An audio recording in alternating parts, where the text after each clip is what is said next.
What's up, everyone? Thank you for joining me for another episode of Casually Casting with Kurt. Today, we're doing a special challenge video. It's the first unboxing video and challenge video I'm going to do at once. So typically you see me at home in my office taking something like this, and today we have a lucky tackle box. Taking something like this and just opening it up in my office and then letting you know that eventually I'm going to be doing a fishing video. However, today I'm going to unbox it right here on the side of the lake, and you're going to go ahead and put it right on our poles and go ahead and see if we can't catch a fish on these baits. So let's go ahead and open this up and see what we're going to be using today. We get basic little what's in the box, informational packet here about summer fishing and just things to go ahead and help you throughout fishing in the summer, and information on the baits in the box.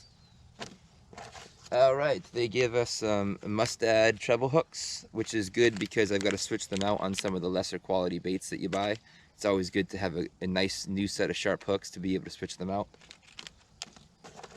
We have Clear Cut. It's a spinning bait, but it looks like it's got like a chatterbait blade on the front too. So I guess the purpose of that is to make it be like a hybrid spinnerbait chatterbait, so it's going to vibrate a little more. This should work. This will be a lot of fun to use today. We have a Crave Baits lipless crankbait right there. It's a nice color. Purples do really well out here in Northern California. A Senshi 5 lipped crankbait. This is a deep water crank. This one will be hard to catch a fish out here. There's a lot of vegetation, and a deep water crankbait's typically going to get snagged up on all that. So, Gambler Baits. This is the Ugly Otter, and this is a purple and black, and sorry, blue and black, and blues and purples really work good. So these combinations so far are looking pretty good out here on the water. And then we also have a Gambler Baits ribbon tail worm, 7-inch. And this is a purple and green flake. So like I just got done saying, this purple works really good typically. So this should catch a fish all day today. Let's see if there's anything else in here. We have Lucky Tackle Box, their own brand, spinner blades. It looks like you can go ahead and add these to any type of bait if you want to go ahead and add a little more action to it. Honestly, I don't know that I'll be using those. And last but not least, we have a Stellar jig. They call that the intruder jig. And jigs out here work pretty good, especially through all this heavy cover. They get right through. So we'll go ahead and be able to pair this with the Ugly Otter right there, and go ahead and put that on as a trailer for the jig. So 2 baits on 1 fish, hopefully. And we'll use that same Ugly Otter probably as a trailer for the spinnerbait. So that works really well. So hopefully we can knock out a couple combos here and catch fish on all of these baits today. But again, I'm not too optimistic about using this deep crankbait out here. So I'm still going to call it a success if I catch a fish on everything but this, because this is really not made for this little pond/lake that I'm fishing today.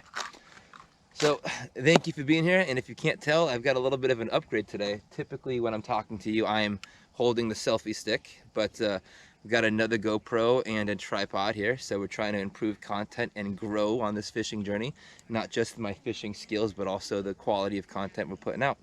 So thank you, and let's go ahead and hit the water here.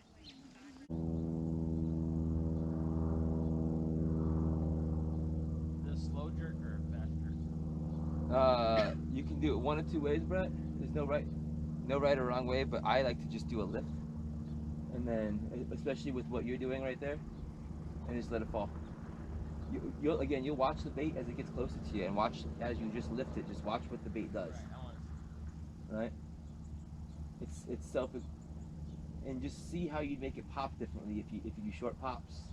If you do, but see how long that takes to fall. That's the weightless presentation like that without a weight it gets it more time to fall in front of the fish's face. That's why some people love it.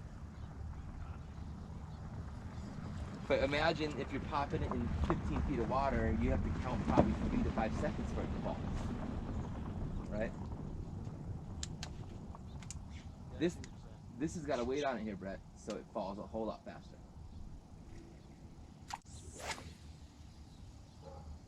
And a lot of times people call them bird's nest bass, because as you're fixing your bird's nest, they had enough time to fall to the floor, and as you reel it in, you go, oh shoot, I got a bite. Or there's a fish on here already. That's sometimes when they swallow your bait though.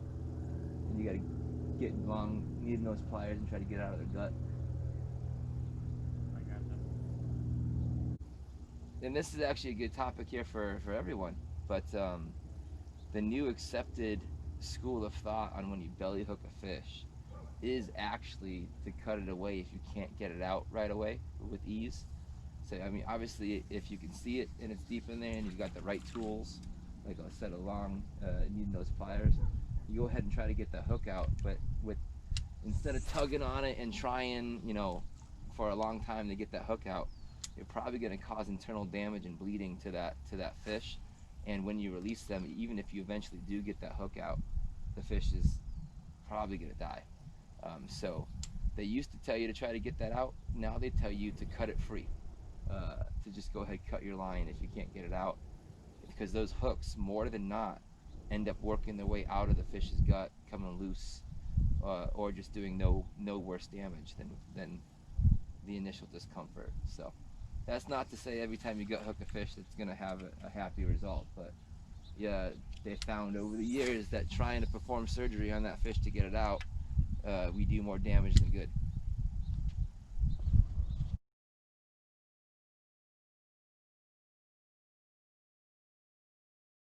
But there's that little airport in the area, right?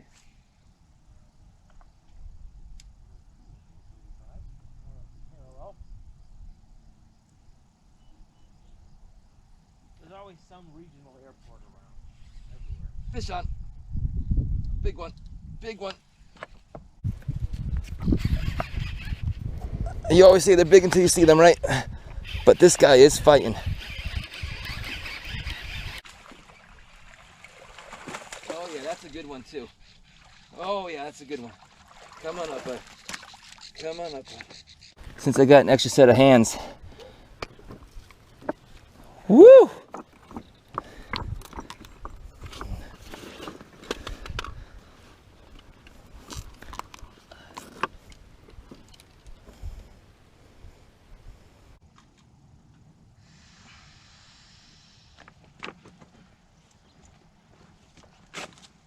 Always keep a pair of pliers next to you.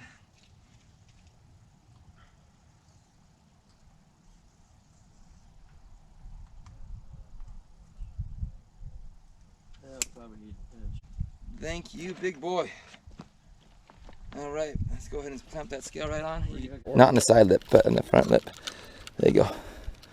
That's not under his jaw. It's okay.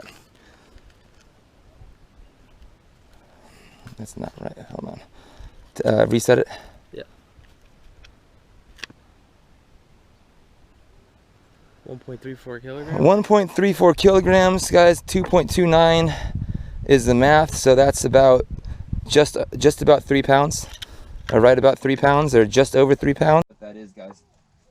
So let's go ahead and show the camera over here. But yeah, this is it's got the length of a 4 or 5 pounder, but it's already post spawn, so it's pretty thin. But thank you, sir. I'll go ahead and get you released. I lost my sandal on that fight, guys.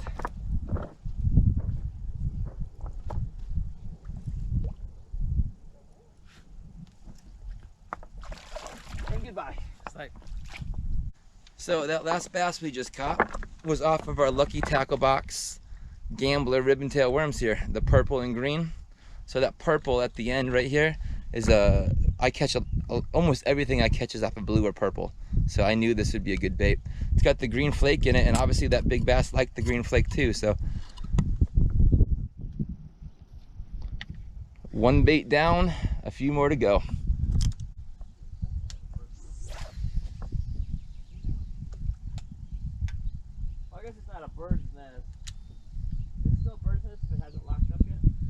Not technically. If you didn't reel it back, in other words, like Yeah. you noticed the tangle and then you let the line out first.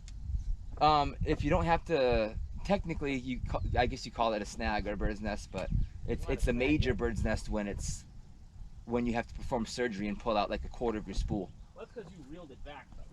or you pulled it tight thinking that you could just, and you weren't paying attention, you got frustrated and tied it, like made it into a knot at that point. Right. And what it does is it takes that loop that was caught around the line and it buries it underneath other parts of line. So instead of being something you could pick away, you now pulled it down deeper into the spool because it's not wound tight and you can't get it out. You have to cut it away. Which I do too often. Because as you can imagine, I'm not a finesse guy. I get frustrated and just say, it's either coming out or I'm gonna cut it away. And I, more than not, have to cut it away. How often is it your first drop without reeling it? Is it the hit? The most common. Most commonly? What that means is you threw it right near one and he grabbed it on the fall. Because that's when it gets their attention, is on the fall. And if it's fall is the most important. Yep. Which is why you want to watch your line, because you don't have tension on it yet.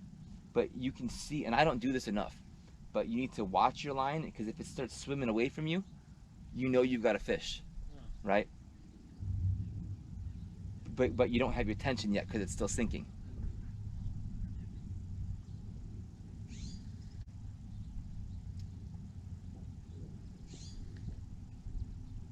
But in terms of, like, you're gonna pop that thing 15 to 40 times on the way back in, the highest percentage bite is on the fall of the first cast, yeah.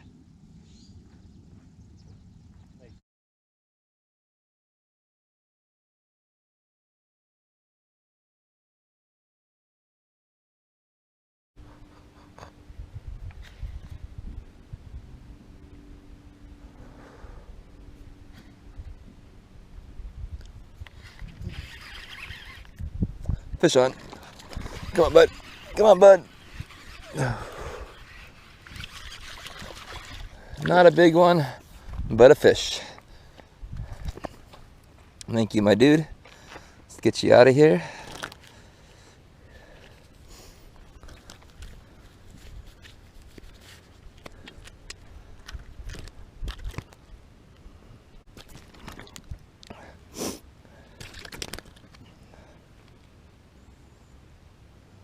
Let's see if we can't save your eye here, bud.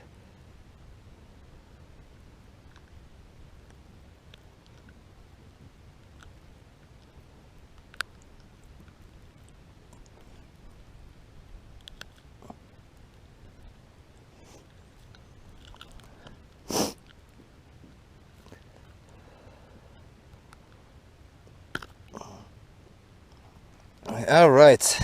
Thank you, little dude. Not that big at all, not an upgrade, but you're a fish. Goodbye, little man. All right.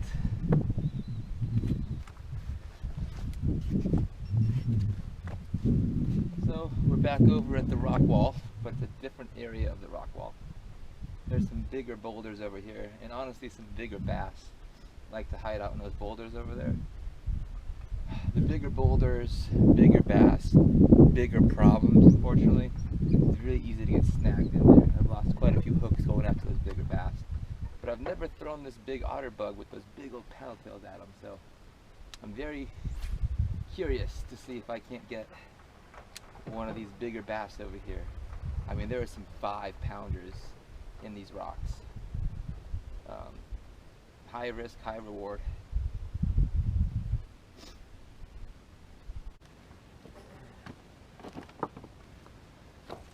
Well, kind of like I expected.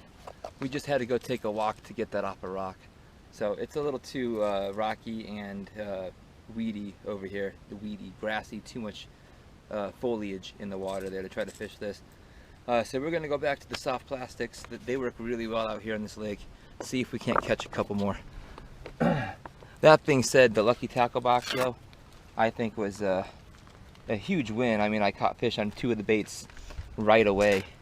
And honestly, I'll catch fish on the other baits on different bodies of water. They're just not, it's just not the right body of water for some of them right now.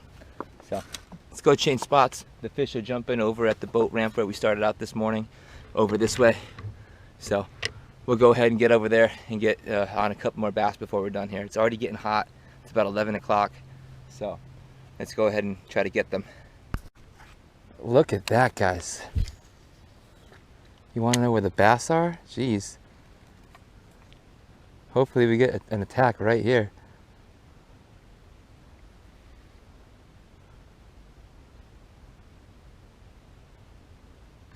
Yep, fish on. Love it. All right, we called our shot. And that was the bigger one out there too. All right.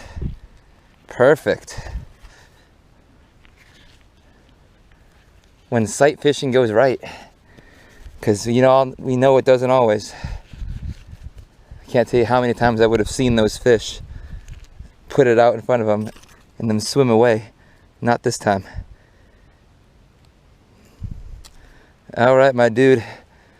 You're curling up, huh? You're gonna keep bucking? Like a bucking bronco, bucking bass. All right. Go, fish number 4 on the day. Pretty good one, about 1.5 pounds. Let's go ahead and put him back. Woo, not me back, it back. I almost fell right in it. My butt.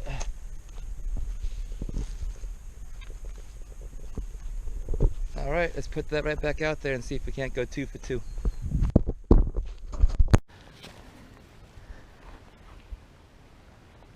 Tell you what, like I said, I've maybe 2 out of 100 times when I put the bait in front of a fish like that, will I actually get him to go for it. So pretty happy when he does.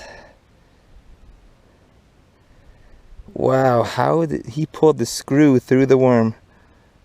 Unbelievable. Alright guys, it was a great day today. Caught 4 fish on film, another fish off camera. That one was a dink luckily, so you didn't get to see that one. So yeah, we did the Lucky Tackle Box today. Unfortunately, like I said, this location is a little too grassed out to use some of those crankbaits, and especially that deep dive crankbait. That spinner baits that had the chatterbait attachment on the front, that chatterbait blade really caught the weeds in combination with the spinnerbait blades. But when you got to the gambler baits, both of them, the otter bug bait and the ribbon-tail worm, I caught 5 fish on those baits together. So very happy with the box, very happy with those gambler baits. And continue to comment, guys, like, subscribe, share my contents, and show me, tell me in the comments what you want me to do in the future, and I'll make sure to do that for you. As long as it makes sense anyway. I'm not crazy, I'm not doing anything you say. But anyway, thank you much. Subscribe.